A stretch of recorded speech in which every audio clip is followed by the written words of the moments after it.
प्रकाश जी, हम ये जानना चाहते हैं कि एफडीआई पर आपकी पार्टी तमाम तरह के मंचों से, राजनीतिक गतिविधियों से इस मसले का विरोध करती रही है और संसद में भी आपने अपने अपने तरीके से इसका विरोध दर्ज किया है। हम ये जानना चाहते हैं कि ये जो रणनीति अपनाई जा रही है बहस की, क्या लोगों को यह समझना चाहिए कि फिर से एक कोशिश है कि संसद ना चले, हंगामा हो और कामकाज पर असर पड़े? यह जिम्मेदारी क्या आपकी नहीं बनती है कि संसद में जो इतने कानून पड़े हैं वो उससे आगे चले? जी, हम तो चाहते हैं कि संसद केवल चले ही ना, 100 दिन चले, क्योंकि संसद ही जनता की आशा आकांक्षाओं की एक महापंचायत है।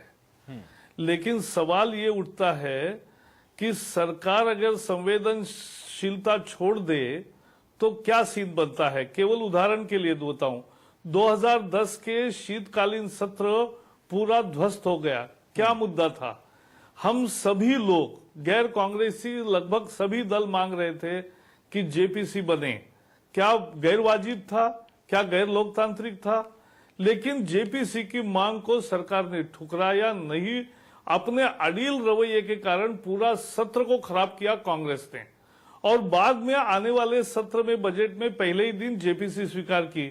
तो जो बाद में जो किया वो पहले ही दिन करते तो संसद भी चलती और जेपीसी भी बनती। लेकिन ये प्याज भी खाते, जूते भी खाते और बाद में सीखते। इस बार भी हमारी सीधी मांग है कि जिस कोल मंत्रालय को प्रधानमंत्री के वहन कर रहे थे, उनके बारे में जो सारा घटनाक्रम सामने आया है, घोटाला सामने आया है, उसकी निष्पक्ष जांच हो और कोल आवंटन रद्द हो। बाद में जो करना है वो आज ही करो, लेकिन वो नहीं कर रहे। ये कांग्रेस का अड़ियल रुख है जिसके कारण संसद नहीं चली। हम तो चलाना चाहते हैं और हमने तो विषय दिए हैं।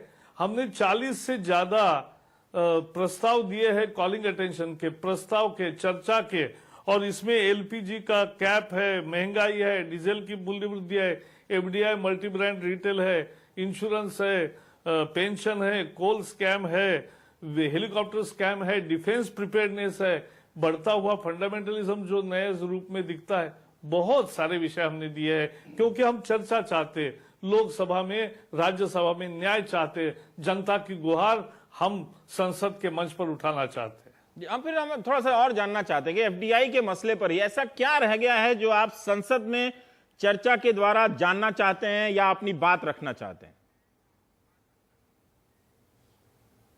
नहीं, बात तो बिल्कुल साफ है कि एफडीआई का आज जरूरी बिल्कुल नहीं था। ये देश में बेरोजगारी बढ़ाएगा, ये खुदरा व्यापारियों को ध्वस्त करेगा, ये मैन्युफैक्चरिंग जॉब्स को समाप्त करेगा, ये किसान का फायदेमंद नहीं होगा, अंततः ग्राहकों का भी नहीं होगा। भारत में इंडियन ऑर्गेनाइज रिटेल आया है, उस रिटेल को 10 साल हुए हैं अभी और उसको स्टेबलाइज होना है। उसके बीच में आप एफडीआई लाने की जरूरत नहीं है। हाई एंड टेक्नोलॉजी में एफडीआई लाओ, इंफ्रास्ट्रक्चर में एफडीआई लाओ, लेकिन ये ऐसे क्षेत्र में एफडीआई ला रहे हो जहां भारत में उसकी कोई जरूरत नहीं। ये कोई रॉकेट साइंस नहीं है रिटेल। ठीक है, ठीक है, ठीक है। शकील जी, मैं आपके पास आना चाहता हूं। गुरदास जी जुड़ गए हैं, पहले आप विपक्ष को सुन लें। संसद में इनको कहने का उतना मौका नहीं मिल पाता है। गुरदास जी हमारे साथ हैं क्या? नहीं है। खैर कोई बात नहीं, गुरदास जी की अभी लाइन जुड़ रही है। लेकिन फिर भी शकील जी, हम ये जानना चाहते हैं कि एक जो उदाहरण उन्होंने दिया प्रकाश जावड़ेकर ने, कि आप पूरे एक 2010 के सत्र को आपने जाने दिया और जेपीसी की मांग पर आप खुद माने भी।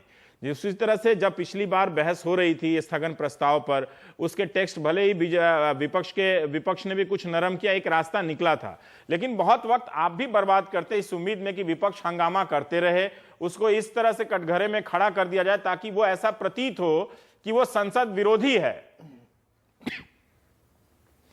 नहीं, देखिए, उससे पहले मैं एक बात की चर्चा चाहूंगा। प्रकाश जावड़ेकर जी ने एक मुहावरा बताया है, प्याज का और जूते का, और प्रकाश जी की पार्टी भूल नहीं सकती है प्याज और जूता, क्योंकि इसी प्याज के वजह से दिल्ली की जनता ने जूता मार के इनको दिल्ली से हटा दिया। तो 15 साल से सड़क पे भटक रहे हैं ये। हाँ। इसलिए प्याज और जूता की बात जावड़ेकर साहब भूल नहीं सकते हैं।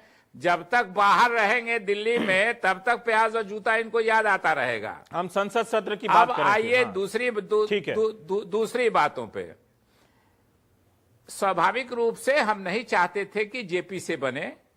जेपीसी बनी तो आज क्या स्थिति है कि ये बायकॉट कर रहे हैं उसका। कोई कहते हैं, रोज अखबार में निकलता है कि हम जेपीसी से रिजाइन कर रहे हैं। सरकार नहीं चाहती थी कि जेपीसी बने, लेकिन इन्होंने पूरा संसद सत्र डिसरप्ट किया।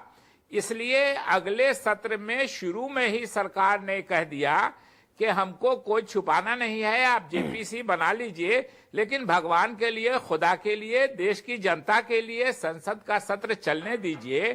क्योंकि संसद रवीश जगह है डिबेट की, डिस्कशन की। आप अपनी बात कहिए, विरोध पक्ष अपनी बात कहेगा, जो दूसरे दल हैं जो न हमको समर्थन करते हैं न हमारा विरोध करते हैं वो अपनी बात कहेंगे। और आजकल मीडिया इतना सशक्त है कि टीवी के माध्यम से भी, प्रिंट मीडिया के माध्यम से भी, इंटरनेट से भी देश की जनता इसको देखती है, सुनती है। वो फैसला करेगी कि कौन सही बोल रहा है, कौन गलत बोल रहा है। लेकिन आप हंगामा करके और सरकार की बात नहीं सुनना चाहते हैं। यहां तक कि देश का प्रधानमंत्री जो सुओ मोटो स्टेटमेंट देना चाहता है, पिछले बार कोल के एलोकेशन के मामले में चर्चा हुई, प्रधानमंत्री खुद गए संसद में बयान देने के लिए और अपनी तरफ से अपना पक्ष रखने के लिए। सरकार ने, विपक्ष ने उनको बोलने नहीं दिया। प्रधानमंत्री को लिखित भाषण अपना रखना पड़ा। तो स्वाभाविक रूप से संसद में अगर लिखित ही भाषण रखने की परंपरा होगी तो संसद सत्र चलाने की क्या जरूरत है। कोई बहस नहीं हो, सब लोग अपना लिखित बयान दे दें और चले जनता के पास। हम ये जानना चाहते हैं कि क्या होना है, जनता फैसला करेगी।